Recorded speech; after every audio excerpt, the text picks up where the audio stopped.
Yes. Hold on. Self-delegate. I'm in. Okay, we are live. Thank you very much. Welcome, everybody, to the House Housing and General Committee, General and Housing. And today is Friday, January 24th. January is slipping by.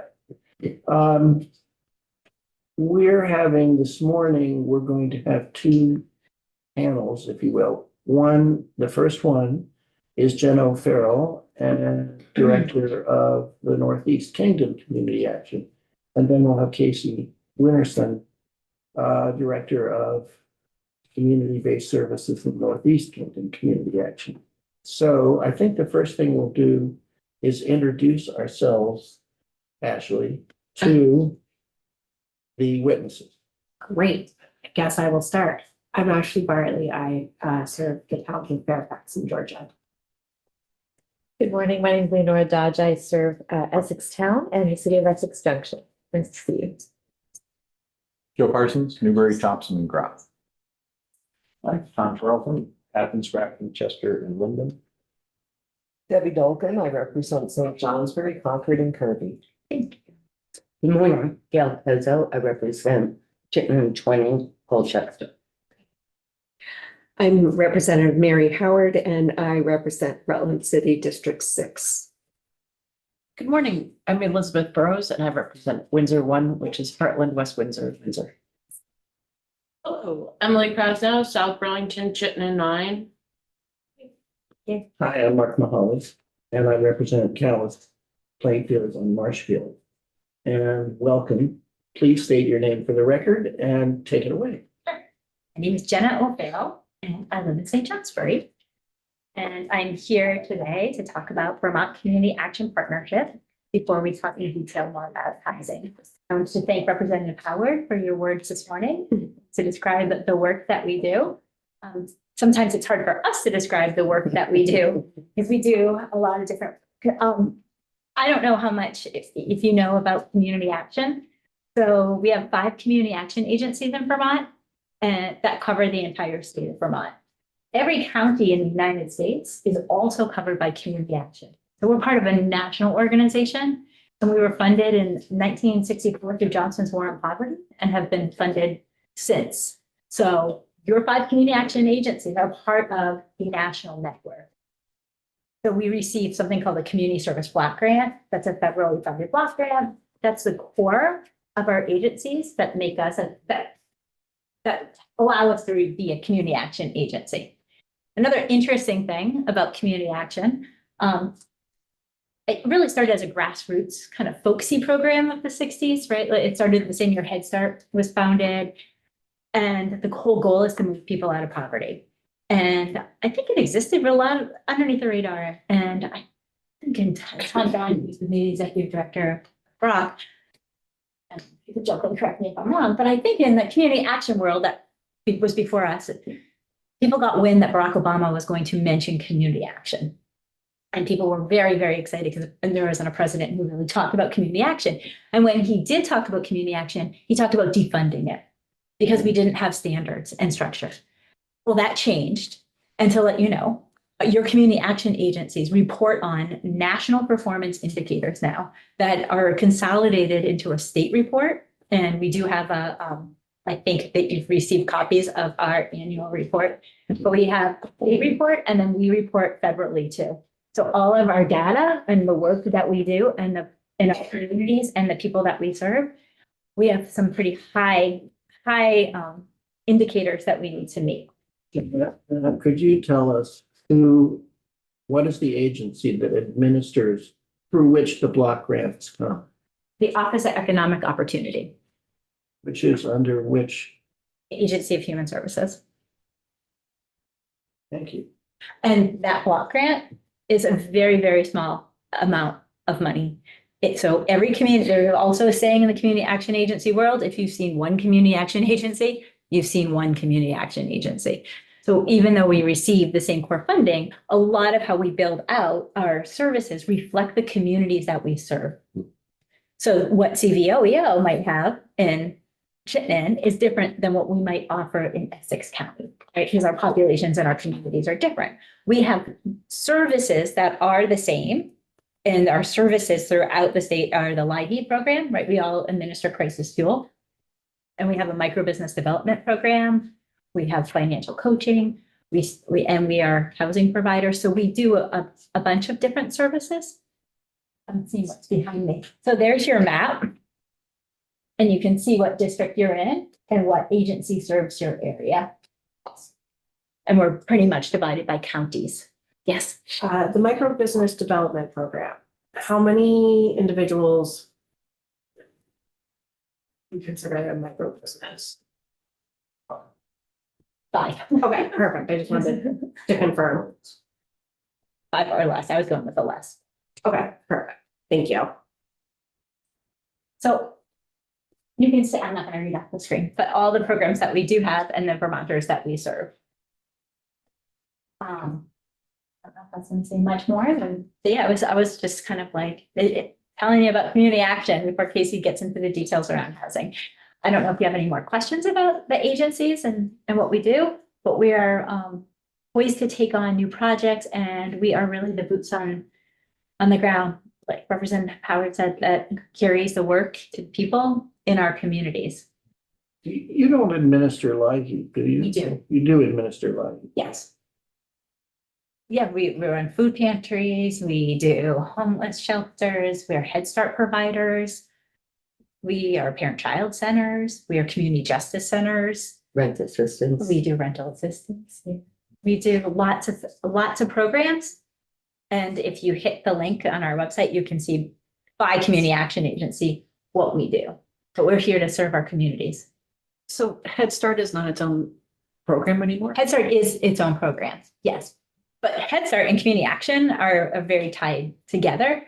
And so for us in the Northeast Kingdom, we have 8 Head Start programs. And in Bennington, Rutland, for Brock, you don't do Head Start, right? It's jointly? Goes to Rutland Mental Health. Yeah, right. So there's different providers of Head Start. And that's what makes community action really unique. We do lots of different things, but our similarities come, all the programs that we do get reported in the same data. And they meet those high national performance indicator standards that we have to report on. We get monitored every year. We have governance boards that are unique in structure. They are tripartite boards. That means a third of our board are elected official or their designee, a third are community members at large, and a third are people with lived experience that are currently low income who are maybe utilizing our services at community action. And our boards represent all the counties that we serve as well. It's a very unique structure. How big is the average board? Well, it depends on, I don't know, I think whatever their bylaws. So our board at NECA has 11 people because we have 3 in those categories for each county. They have to be balanced. And then we have 2 folks who don't want to leave our board, but they're non-voting members. Good fun. And you have 12, yeah.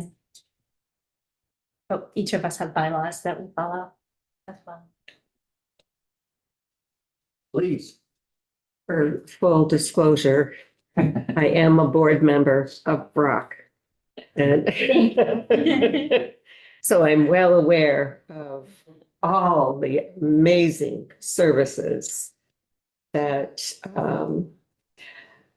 these partners all play. I have referred constituents to Brock several times, and they have contacted me afterwards and said, thank you so much for doing that, because they helped me so much with whatever issue they're concerned about. So thank you all for what you do. Please go ahead, Gail. I'm curious as far as, is there a metric for how many staff members that you have for each entity? The only reason I ask is because I've worked with CBOEO and they seem stretched staff-wise.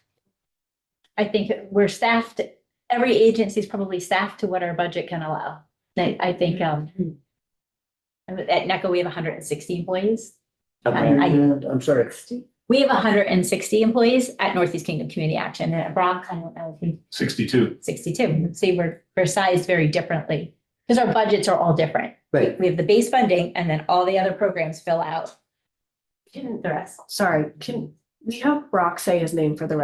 record, please? Yeah. And thank Sorry. you. Idea. Sorry, I have the peanut gallery back here, but I'm Tom Donahue. I'm the Chief Executive Officer for Brock Community Action, which Thank covers Rutland County and Benefit Sorry. County. Yeah, if that's good, since you're speaking, it's good. Yeah. Thank you.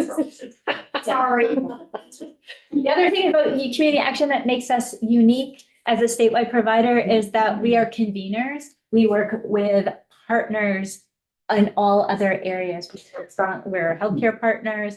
We partner with our designated agencies, our other housing authority, that we're bringing people together. And because we really take a human-centered approach to our work, and we know that there's not one thing that's gonna really make families better off, that we really want to wrap around families and help bring services together. Is your budgets are they uniquely funded by block grants, or are there other sources of funds? The block grant is a very small piece. So we at NECA have a $13 million budget. Our block grant is $600,000. So But that very small block grant designates us a community action. what are agency. could you give examples of the other sources of income? So at NECA, 50% of our budget is Head Start funds. Then parent-child centers, housing opportunity program, community justice, LIHEAP. Okay, so it's a. So there's an exit, and we're 100% grant funded. CLC price. Great, Department of Corrections. thank you very much. Is there any other questions about community action? So I can get Casey up, talk about housing. Thank you. Thank you. Thank you. Thanks.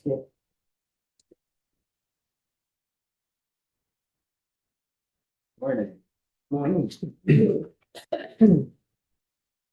Could you say your name for the record? Yes, of course. My name is Casey Winterson from Burke, and I work at North Community Action.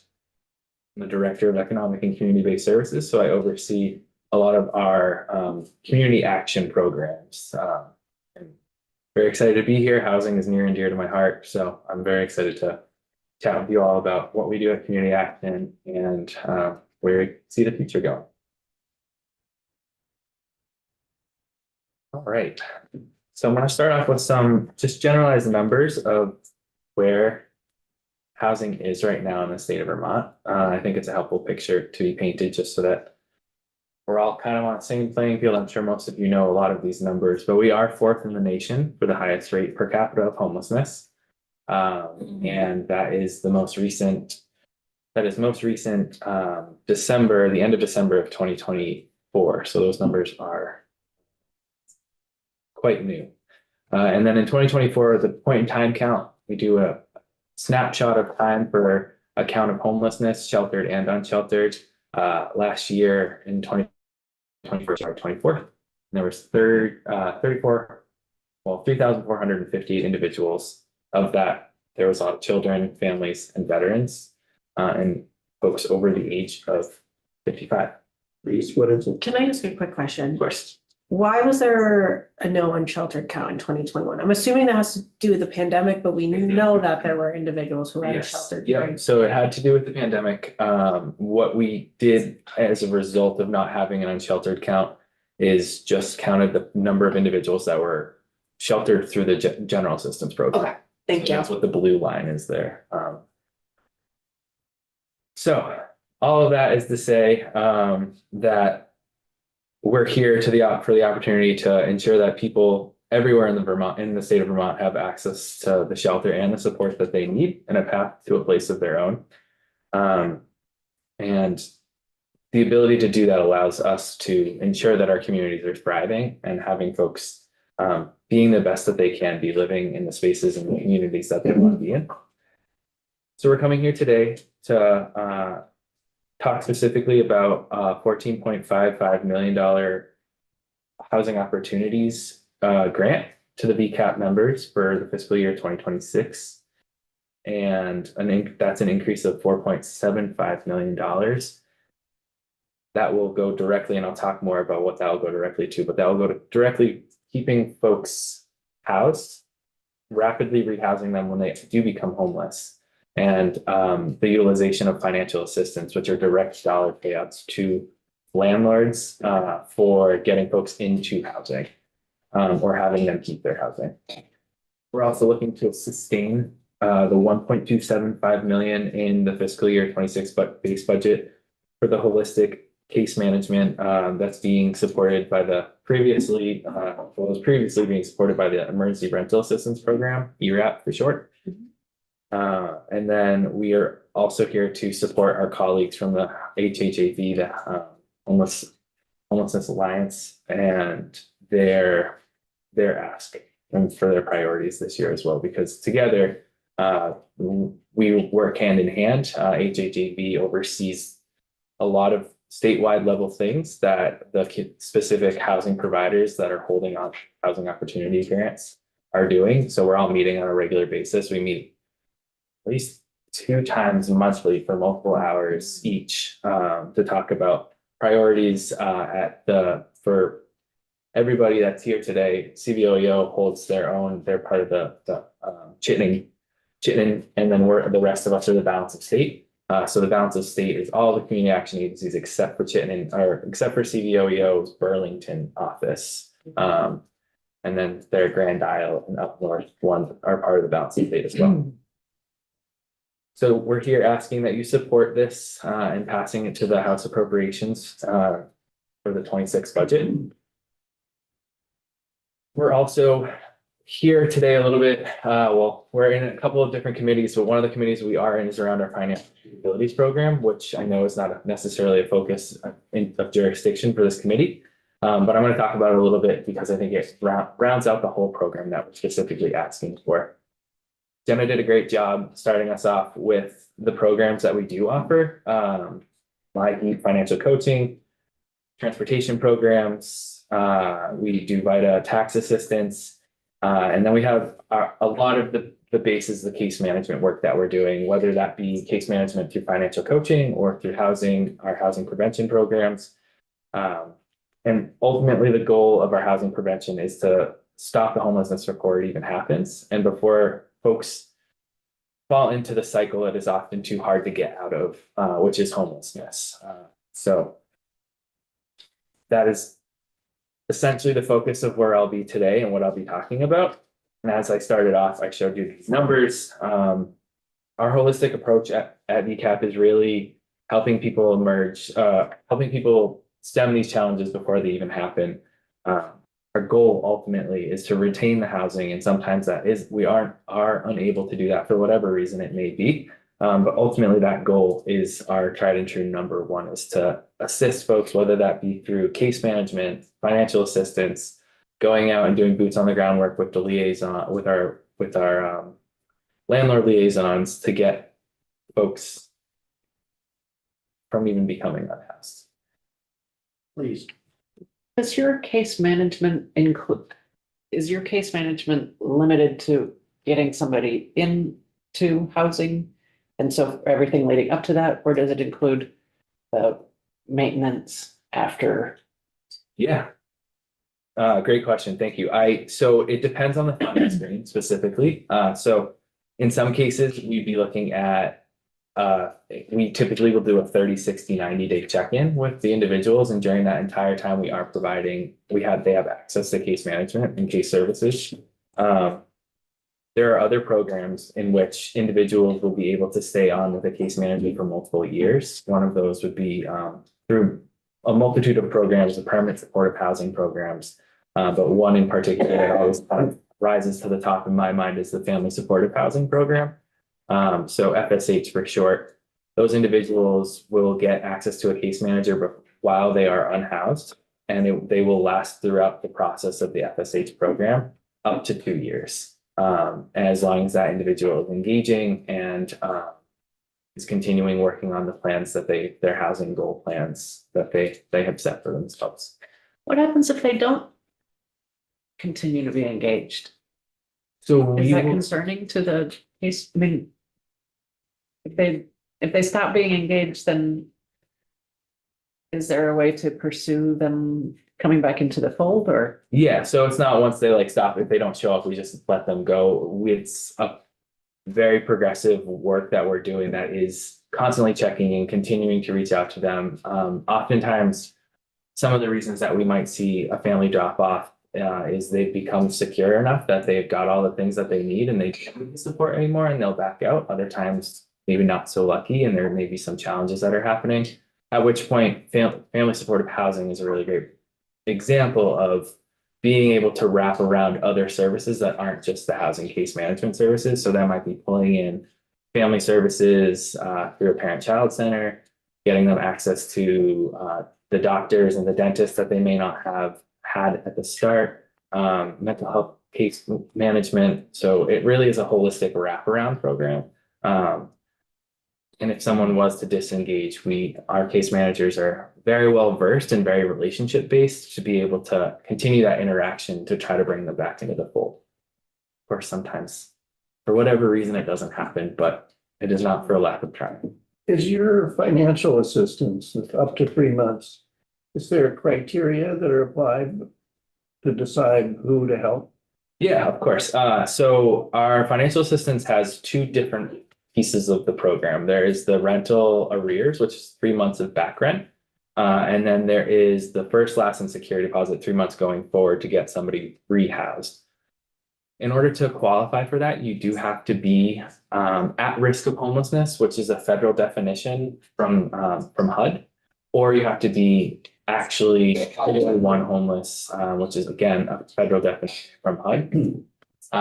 That is all done through the process of coordinated entry, which is funded by the state and the federal government. And coordinated entry is the place that we are gathering all of the information of the individuals that are possibly going to become homeless or are homeless or indeed street homeless. That is where the process starts. At that point, they are picked up through navigation services, which I can put it up behind me, but very briefly about. It's an array of services that allows us to hold on to that individual at varying levels. So for coordinated entry, for instance, we're able to hold on to these. It's a lighter touch navigation program where we're interacting with those individuals over time to try to get them off the coordinated entry list and into securing housing. But once they are part of the housing retention, which is typically our rental assistance, the 3 months of back rent, in both cases, actually, they're getting a case manager that's with them all the time. They're on a designated caseload. But to answer your question more directly, the number one piece is sustainability. So in order to fund the dollars, the household has to show that they'll be sustainable and making rent payments going forward. And that's a big piece of our puzzle. And in my opinion, makes us good stewards of the dollars that we've been given to do this work so that we're not just handing out 3 months of back rent to a family that we know ultimately is not going to make it. So those I would say is our typical kind of process and procedures to getting folks the dollars. What's, for example, your budget for financial assistance and the NEK? Yeah, so NECA, this fiscal year was $100,000, and we went through that $100,000 in under 6 months. Luckily there's some room in the state level budget that we've been able to get additional dollars. We're at, I believe, 168 currently. And we will overspend that as well by the end of the fiscal year. It's pretty significant, and that's being seen across the state. That's not any case specific. CDOEO in Burlington, I believe, has a $2 million budget, and so that's the high end, and then it ranges from there. Good question. So I'm just, I want to make sure I didn't miss, so the total fiscal year 26 request is the 15,000,008. Yes. And then the other figures that are in here, you're sort of subdividing kind of where that money is being asked to, to dedicate it. Yep. Okay. And I then, will speak to that eventually. sorry, did I skip ahead? No, I'm you're sorry. totally fine. I heard money and then I started looking for the money Yes, in it is in here. there. Yeah, just generally, I just have to say that we have had, both at the schools I worked at and in my district, I've referred a lot of people to, in our area, CVOEO. And it has saved people from imminent homelessness or, like if they had lost their place. It's enabled people to, get childcare so that they can keep jobs. It's tied them into, food assistance and, it's been amazing. It's a really fantastic agency. And I think the only issue I've seen is the home vouchers for the families have gone unused in some cases because you can't find a home to pay someone to live there. Yeah. So even if the money's available, how often is that happening statewide? I don't know the numbers for the statewide. I would be happy to reach back out with Do you some have of like those. a sense of like, is money, does it ever go unused or In the does? kingdom, I can tell you that everybody that is on a home voucher currently is housed through our home, through that program. I think it's probably very specific to the area, knowing Burlington. I believe Burlington has a rate of like 99% rental. But I'd be happy to reach back out with numbers. I can talk with our colleagues at CVOEO who run the program. Well, I guess specifically, I'm trying to just figure out whether you guys have the flexibility, like because I've seen how you're subdividing, like this would be, part of this 50 million is directed to this and Yep. this. Is there flexibility or do you need any legislative help to allow for that? Or do you have that freedom to redirect unused funds within, because you guys have just so many needs? Right, yeah, I'll jump ahead to this, just so the 15.8 is the total request. Of that, the increase is 4.75.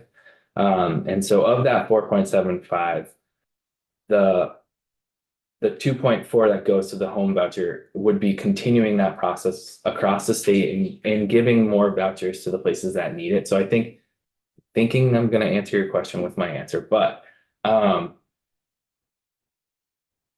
if CVOEO, for instance, doesn't have the ability to rent that particular unit, or they're noticing that there's a lapse between the time that they've given the voucher to the time that they're actually leased up, there is flexibility within that to send some of those vouchers to other parts of the state so that individuals could lease up in that space, Okay, so that it's not going unused. right. And I think that what we see and what we like to support, obviously, is for folks to stay in place in their own community. So that is another challenge that we see on our side is, hey, we've got some space in the Northeast Kingdom. They're like, I'm in Burlington. I've got everything 5 minutes away from me. No, thank you. And they'll continue to wait and they'll continue to have access to the voucher, and we'll work with them to extend the voucher.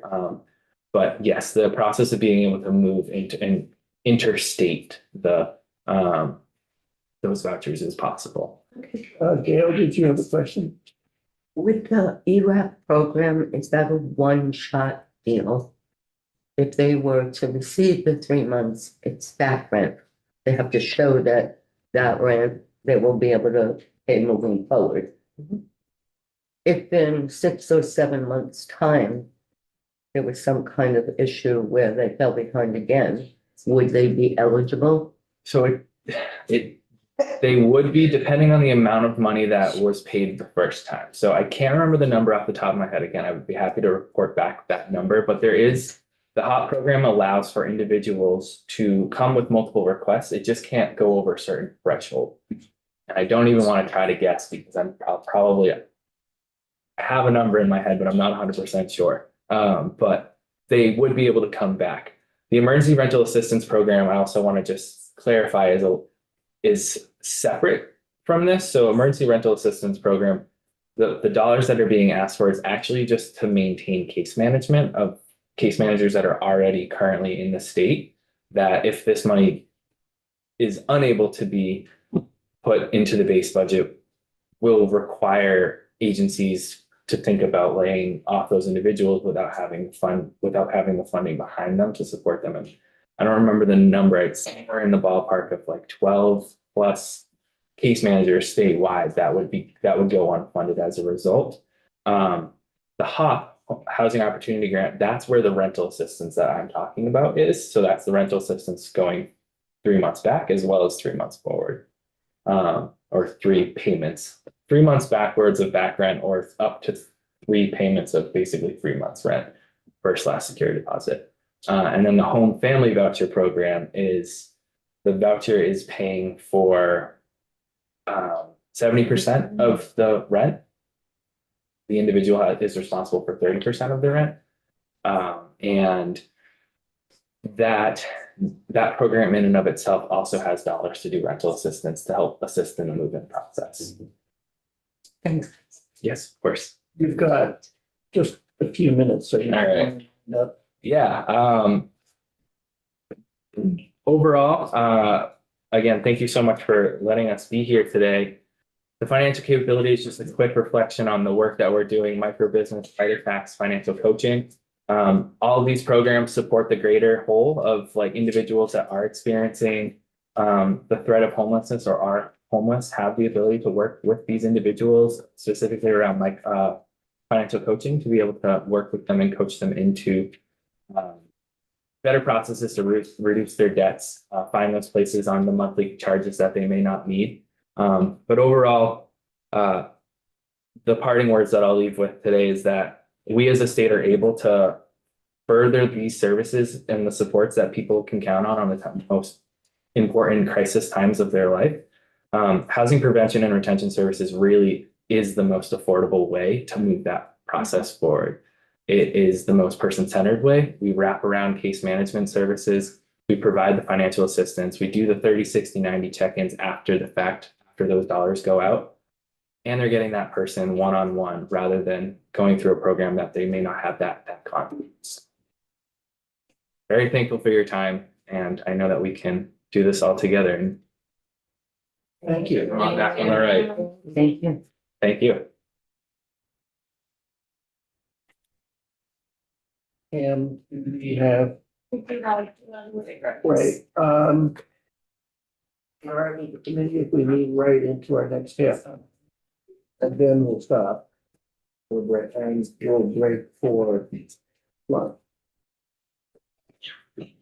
Are we still having committee discussion? At 11:30? Yeah. I did, Yeah. okay. So we're gonna go in 11 to 12 right now?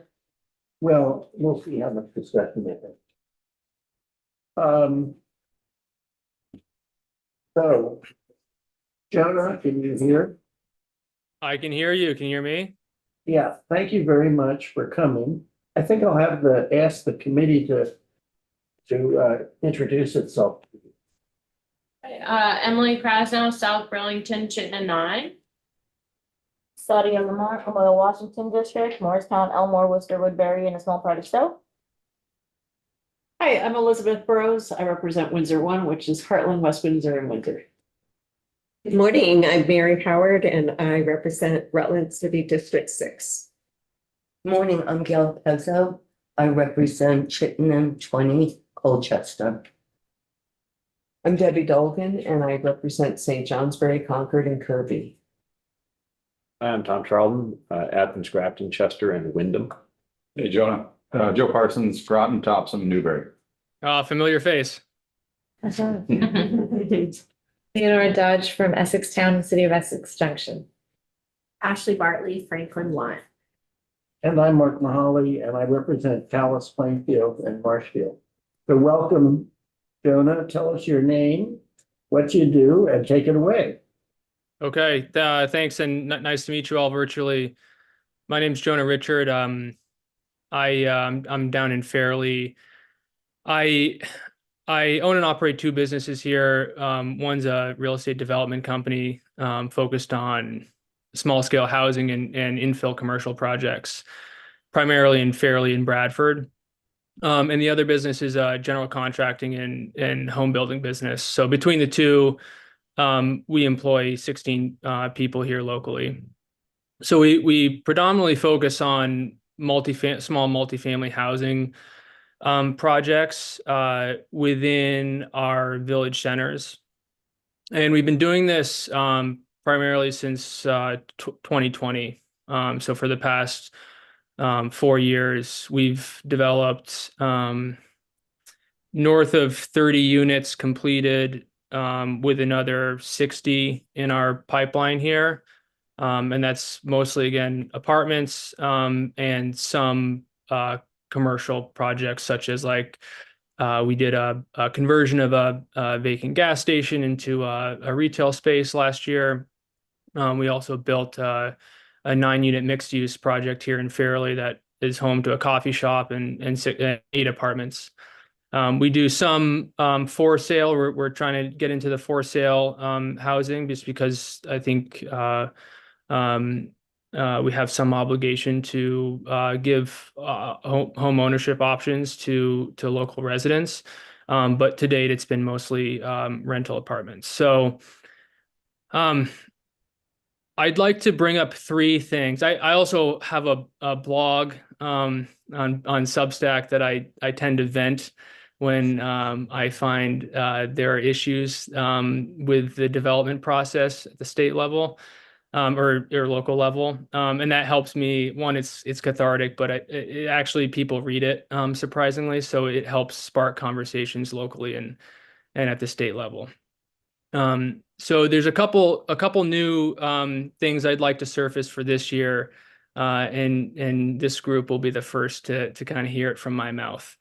So the first one is generally access to funding. I mean, that's you probably hear this quite a bit, and I would say 80% of the work that we do, the development work that we do, has some sort of subsidy component to it. Whether it's state programs like VHIP,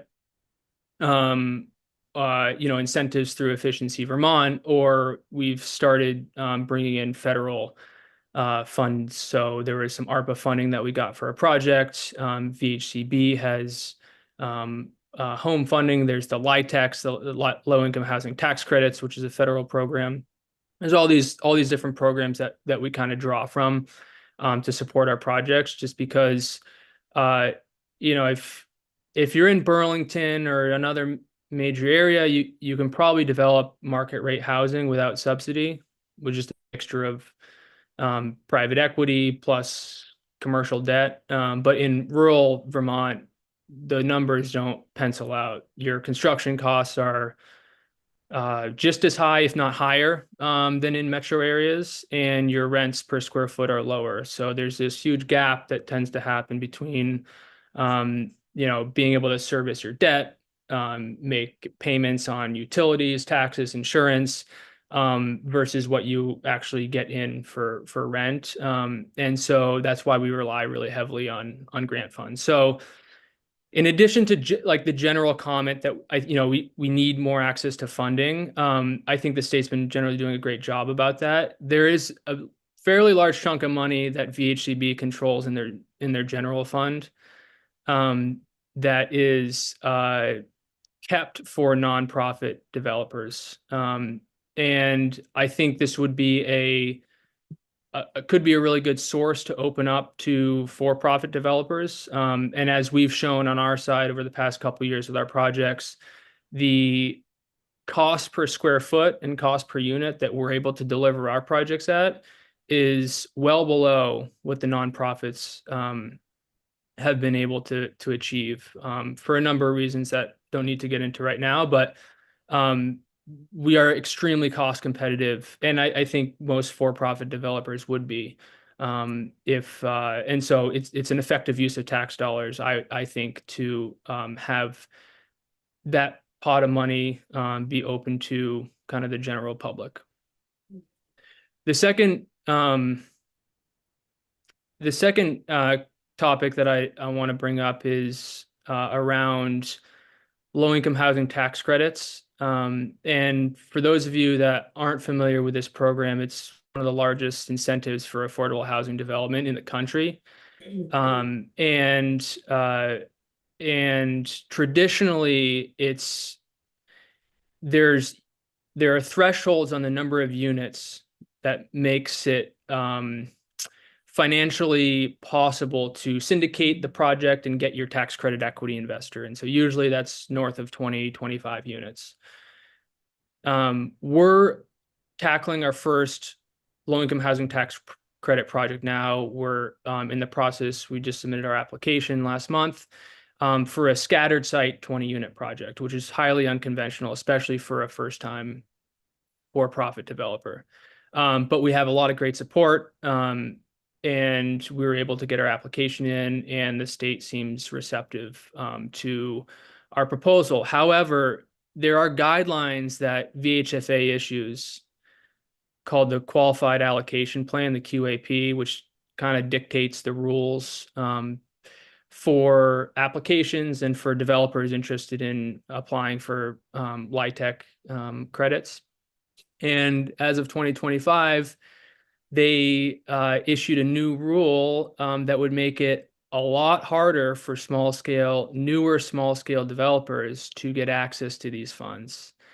Thankfully, and the restriction is you have to have already developed or worked on a development that has been funded through the LIHTC program, which is kind of a catch-22 if you're someone like myself who operates at a very small scale that doesn't have a traditional development background. If that is the case, then that would cut off this funding for potentially a large number of rural communities. I mean, we have never in Fairleigh had a low-income tax project developed. We have a nonprofit that kind of oversees our area, but Fairleigh is too small of an area for it to make sense. They have enough work that they can do in White River Junction or, the larger areas. Fairleigh is a town of 1,000 people. And there's a lot of communities across the state that I feel get overlooked by the traditional nonprofit setup that perhaps community members could potentially, like myself, take the initiative and tackle some of these developments if they had access to the right funding. So if we're talking about trying to incentivize small scale development, I think we need to make it easier for small scale developers to access the same funding that the larger players have. And then question for you. That's really interesting. Is aside from the example you just gave of this new VHFA regulation, are there other ways that you would recommend changing regulations or laws to make it easier for small scale developers to access financing? At this point, I don't want to put you on the spot, but if you had anything in mind, here we are. Yeah, I think your question ties into the third area that I wanted to talk about, which is tax liability, income tax liability. A year ago, we received effectively $1 million grant for a housing project in Bradford. It was an affordable housing project in perpetuity. It was funded through a couple federal and state sources. And the project was a huge success, and we finished construction last fall, and the units were occupied as of like September or October. However, what ended up happening is on $1 million in grant funds, I ended up getting hit with an income tax bill of $500,000. It was taxed at the highest tax rate, and we're not able to write any of that off. And so this is largely an IRS issue, but there's also a huge state tax liability that is associated with this. And a lot of smaller developers that are taking VHIP funds or other funding sources through ACCD are now facing the same issues that I am, perhaps at a smaller scale. This almost put me out of business. This is like, you're given $1 million and you spend it all on developing an affordable housing project, which the project, by the way, is not worth $1 million. Affordable housing projects are so subsidized and so expensive that the value at the end of the project is not what you actually pay for them. So not only did we spend the entire $1 million on the project, I then had to figure out a way to cough up $500,000 to pay income tax. And that's a huge problem for a lot of developers. I mean, that was never part of my capital stack. It's never part of any, that increases your development cost by 50%. just to that. And I don't think it's malicious. I think this is like some sort of oversight. And I've spent tens of thousands of dollars over the past over 6 months on attorneys and accountants trying to figure out a solution for this. And we haven't come up with anything solid yet, beyond trying to change the way this is taxed at the state and federal level. But it seems like it's not malicious, but it's just an oversight of the tax code, because I don't think anybody would logically expect, hey, for every dollar that we give you that you're going to spend on your project to build, you're going to have to pay us back 50 cents of that. And I don't care where you get it, you just got to pay it back. But that's not a qualified expense on the development side. So all of a sudden, what we ended up doing is having to refinance. I had to take out a $500,000 loan to pay back, all this debt, or all this tax liability, and that's not sustainable. That's not a type. I couldn't do that project again. Then you lose money on that type of project. What I think's interesting about this is this kind of a detail is really important. And I imagine a conversation that I have with the chair of our Ways and Means Committee, and they're the tax committee. And I realize I don't know enough yet to have a coherent conversation. Is there any way you put forward to the committee a little more detail, like perhaps, I don't know, an opinion or something from your tax lawyer or something like that? Just, you could, Joe, you guys connect with each other? Yeah, absolutely. Yeah, you could simply, I think forwarding to Joe enough so that he can give it to our committee assistant and we can take it from there. I just don't think on the basis of this general description, I don't know about. Would you be willing to do that? Absolutely. Yeah, Okay. I can write up as much detail. I'll work with Joe and Work with Joe and then Joe can. Is that all right with the committee if we sort of delve into this a little bit, Leonora? Yeah, and I'd love to hear, like, from VHFA's perspective, Why they, are they obligated in some way to set up this new rule? Is you mean the is prior there? rule you mentioned? Yeah, I think both of those, the We'll light look tech into and, that. yeah. Just a quick question for you. Is it because you're a for-profit would you have been hit with that if you were a nonprofit? nope. Yeah, I know it's because you're a for-profit, but I don't know exactly how it works, so we need a little more. Thank And- you. And there are ways to structure, what I've since learned is there are ways you can kind of structure these grants, perhaps as loans up front, and avoid this, but there's still repayment obligations. So they don't it's not technically a grant, but you can avoid the income tax that way. But, a lot of this is like, it's not very transparent, and a lot of the small scale developers don't have access to attorneys and accountants that deal with this on a day-to-day basis. I mean, the accountant that I have now to help solve this issue, I pay $800 an hour.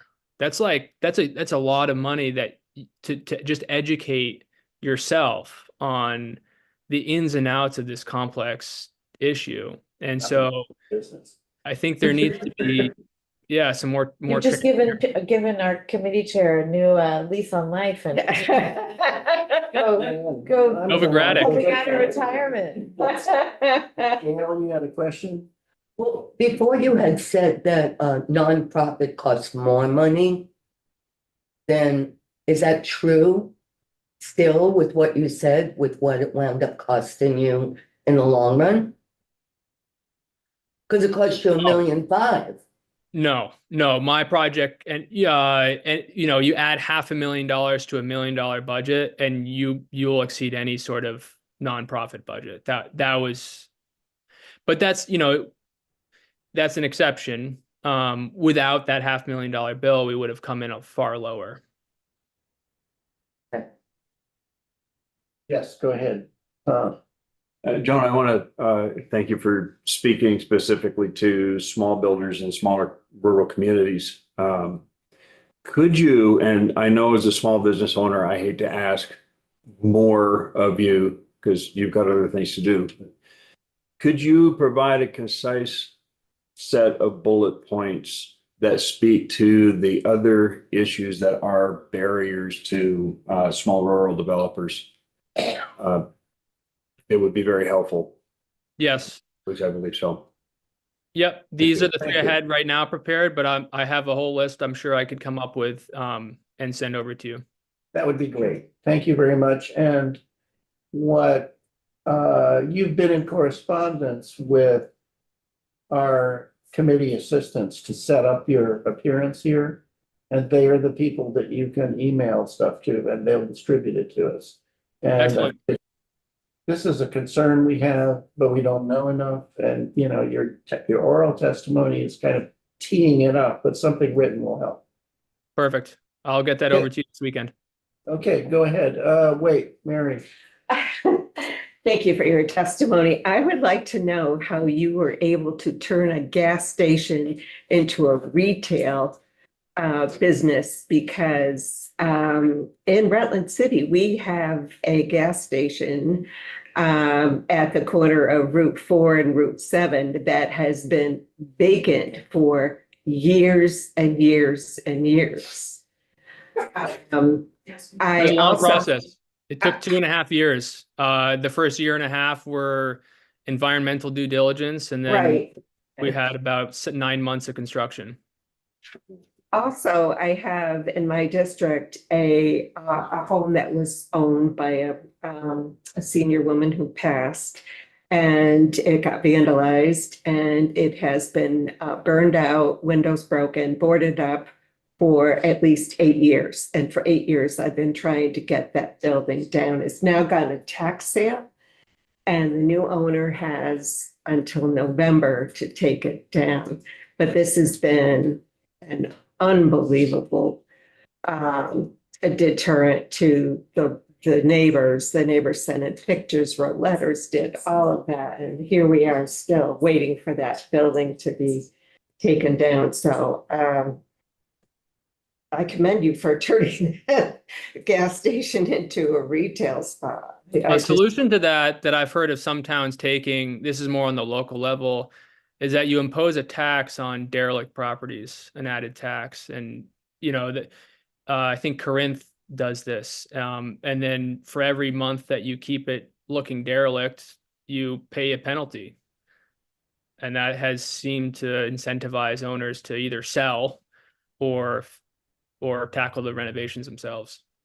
I believe that because this was a tax sale, the new owner has 2 years to do something with the property.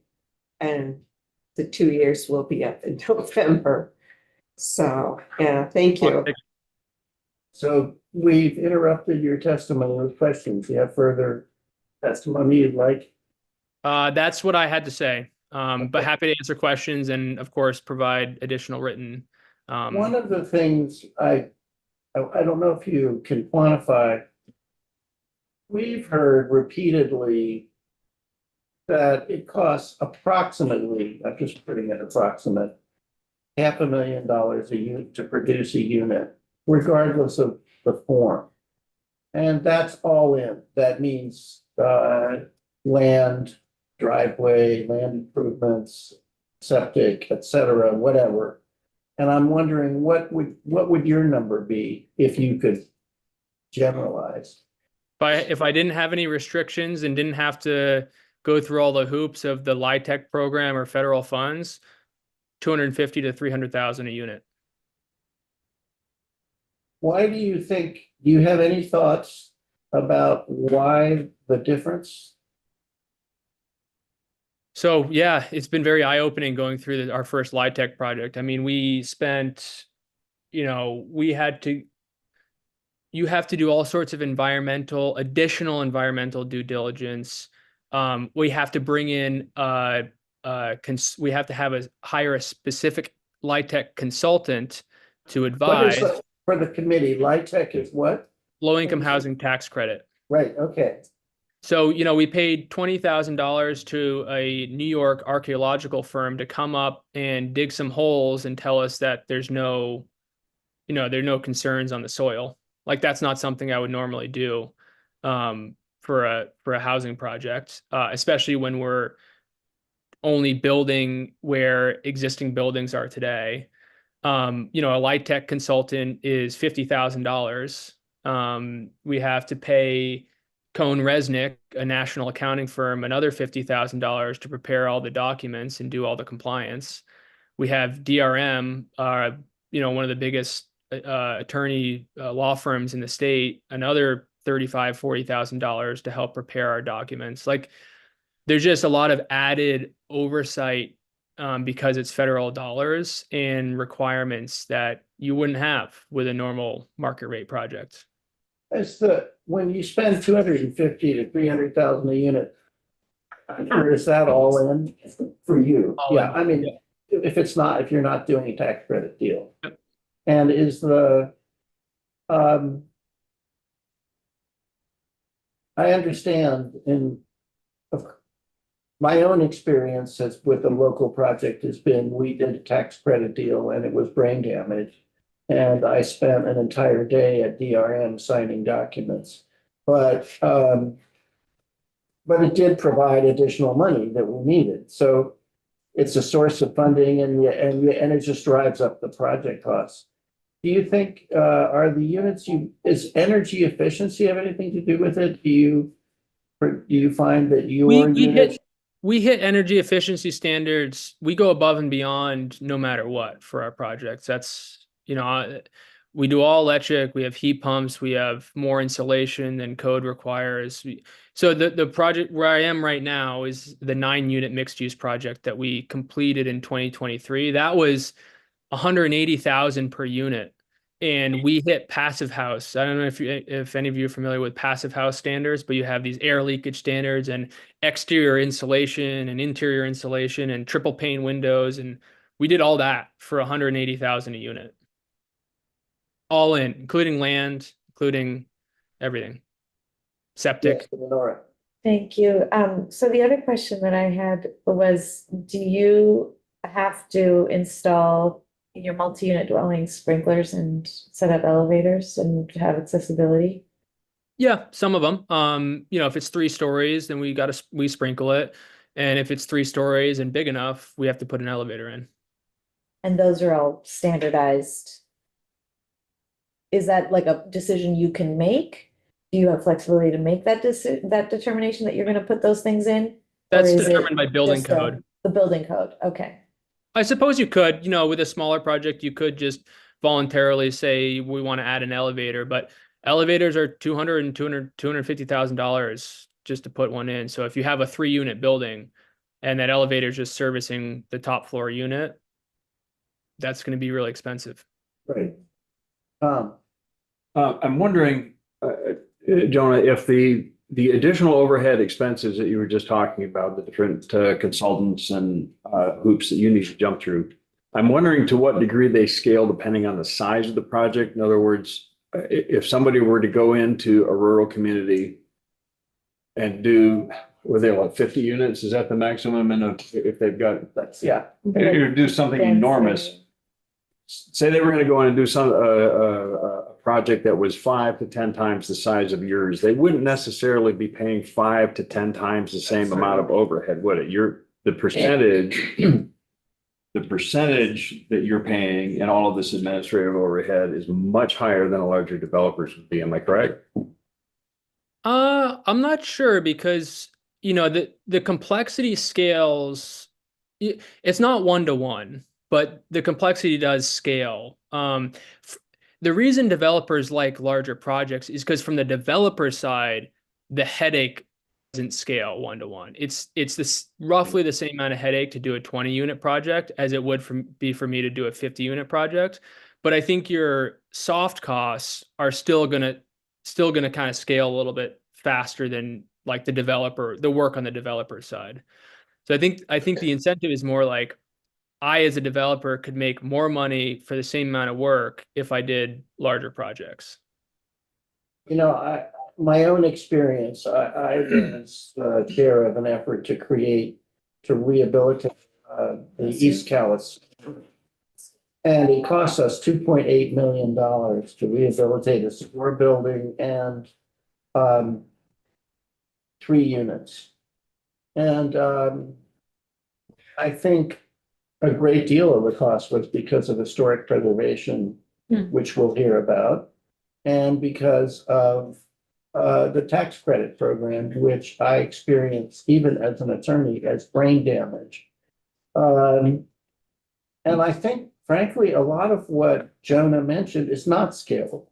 That is, what he pays Downs, Rackman and Martin, what his accounting firm, what he pays environmental people to, it's, well, maybe the environmental, but a lot of it isn't scalable. It's just intrinsic to the cost of doing a tax credit deal. So why do people do them? Well, you get money. So our project, if we hadn't had historic preservation, if we hadn't had tax credits, probably would have been a lot cheaper than 2.8 million, but we wouldn't have had whatever it is, we wouldn't have gotten the money. And that's why you're kind of forced into it. Exactly. It's cumbersome, and he's right, it's the IRS. I mean, they just have really made extremely cumbersome. You have to create a whole subsidiary if you're a nonprofit, and I mean, it's just, yeah, it's hard. Are there other questions? No, Jonah. Jonah, this has been so helpful. I'm really glad you took the time. I think we appreciate that you got lots to do. So thank you for doing it. I do think that forwarding material to the committee, the email that you got to set this up, and also providing material to Joe would be, and he'll do the same, will be very helpful and help us nail that down. And we'll pursue issues like your VHCB question. And I would like to pursue the price differential a little more with other witnesses as well. So thank you. Any last? Well, thanks a lot. All right. Thank you, folks. Have a good weekend. Take care. How many units was that $1 million?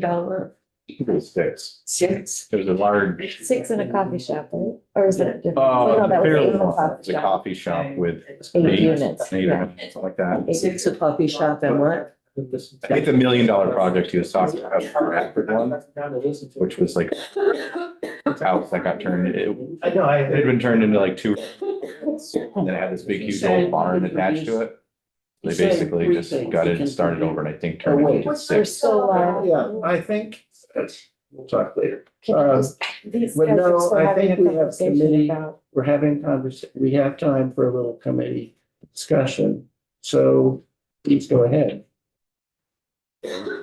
Yeah, so I think it was 6. I believe that was the number.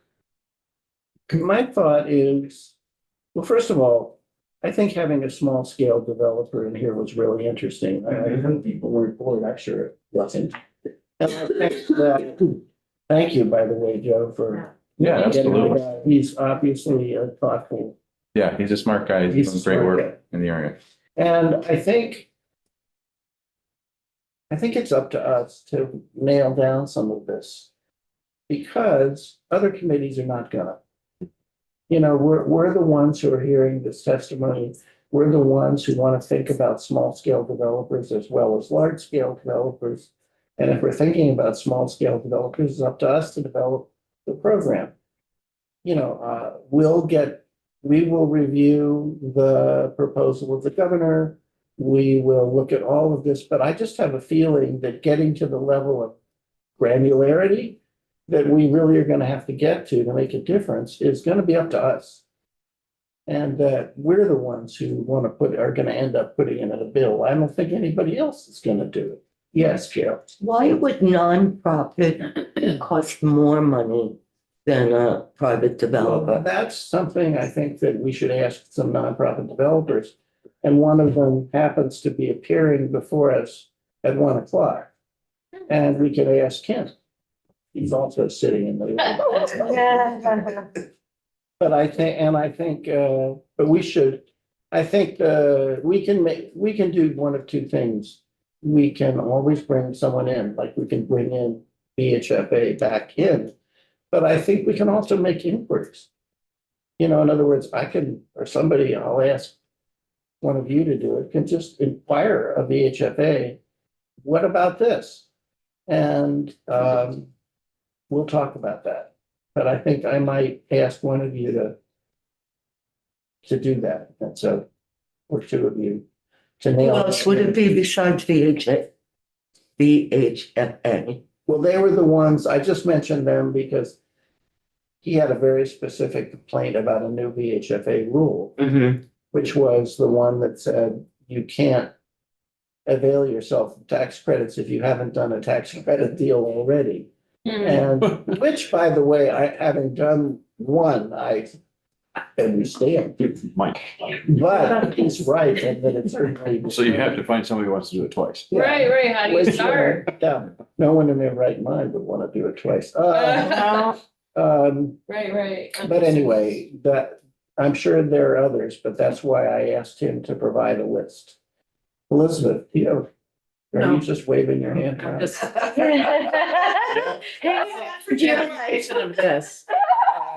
It would be interesting to see how much money internally within VHCB kind of gets locked up for nonprofit out of the pool. Yeah, that's. So I know there's a split, like, so it's 70-30 or something like that for conservation and housing. Why don't they make more money available to for-profits is the question. Yeah, Yeah. particularly since Jonah seems to develop he develops units that are perpetually affordable, so.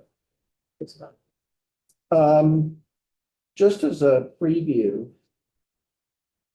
Next week, first of all, thank you everybody for your input. I did write the letter to, and you all have it, the letter that we sent to appropriations, which I hope reflected exactly what you wanted. Joe. And I think, That's your judgment. and although I'll accept comments offline, I have no idea what they're gonna do. Several people have thanked us to me for being on time and clear. Well, and also ranking, which is something, by the way, we'll have to do with the budget, which is harder. But of course, the reason we do it is if we don't do it, then they have to do it, and they don't do it without our input. So it's better if we rank. I also had someone from appropriations make a note about how wonderful it was to have it so clear and concise and not the kitchen sink. Also, despite my best efforts, but very typically for me, I had a typo in the letter. The typo, rather than simply being something that would be caught by spell check, was that I said VHCB when I should have said VHFA, which is, shall we say, a significant. It was caught by Tiff Bloomley, Representative Bloomley, and we have reformulated the letter and sent it back, and you have the reformulated letter. As long as it's not a numbers, but that could be bad. I That think could be that's. We're on Tuesday, we are firming up the calendar, but we have not firmed it up. Tuesday morning, we will be with our attorneys and our committee assistant, trying to get the week firmed up. Anyway, it's at when do we meet? 8:30? Or Tuesdays, Yeah. 8:30. So we're here at 8:30. And yeah, on Tuesdays always. Okay, great. And we're at the moment, we're also meeting Thursdays at 9. And anyway, these are not private meetings. We're just trying to figure out where are we gonna slot people in? If there are people that you think that should testify, Thursdays are 8:30 too. are they 8:30? Yes. Okay, All right. If there are people you think we should testify, like you provided us, this guy, Debbie's, you provided us somebody, let us know. My feeling is that if a member of this committee has some ideas for people to testify, we're gonna hear them. So, so what we're gonna do on Tuesday, we're gonna have a little more work on landlord tenant. And then I think we've kind of covered that, and we just are gonna have to decide what we're gonna do, if anything. And Tom Proctor, who is homeless. No, he's Rights and Democracy, Housing coming. Justice. Yeah, and Angela Zukowski, who represents the Vermont Landlords Association. Great. Is coming in, and also a Kingdom landlord named, I've forgotten his first name, but his last name happens to be Dolgan. It's No going- relation. It's going to testify, and that's what we're doing on Tuesday. Yes, go ahead. So also, like, as we're working on that, obviously, we don't have a bill in front of us for that topic. However, I have a hunch that there, as we continue to see bills come in, that there will be bills. So it's kind of like a preemptive introductory to this topic, so that when we do get bills, whether it from here or from the Senate, then it'll be easier to dive in to that topic. And our choice, particularly for the newer ones of you, but our choice here is, let's say we really wanted to, let's say that we were crazy enough that we really wanted to tackle landlord tenant. Like enough, we have the great, compromise, et cetera. One is to take a bill that has come to us that someone else has introduced and sort of amend it and add to it. Another is to put it in our committee bill. So those are our options, and we're getting to where we have a few more topics, but our introductory work is kind of done, and we'll be hearing bills and diving in. We are going to look at the Human Rights Commission again. The Human Rights Commission Executive Director will be testifying. I think I'm gonna ask our prior chair to come in on that bill. And we're gonna look at H57, which is a bill that I think you were involved with. Because we have now 7 bills on the wall. So we're gonna begin to start to do bills. On Thursday, there are 2, before I get to that, there are 2 or 3 subject areas that I feel like we need to delve into a little bit. One is mobile homes. Great. That we really have to get, I think, a little more into that. And a non-controversial, simple issue is short-term rentals. Yeah. And there will be, I know that folks will have bills coming our way on those. that. And then at the moment on Thursday, and I'm not sure it will be Thursday, but I think it will, we will have a joint hearing with the Senate and receive the details, the bill proposed by the governor, the housing bill proposed by the governor. So, and I think that very soon, that bill will become available generally, and when it does, we will have it sent to all of you. I happen to know, and don't ask how, but then it's 80-some pages long, so. Some nighttime reading. Yeah. Yeah, Yeah, right. so anyway, that's my report. Anything else? No, I think that's great, and I really appreciate, I think it's so valuable, we have so many folks from all over the state in this committee, from most counties, and just having those voices continue to come from our communities is so helpful. So I encourage people to, I have a few ideas of folks too, but I think it's great. Thanks again, Joe, for the recommendation. Sounds good. And if, yeah, things will, once we get some more bills and things will start to really shape up. So our next testimony today will be at 1:00. Chris Donnelly, Director of Community Relations for Champlain Housing Trust, is going to come back.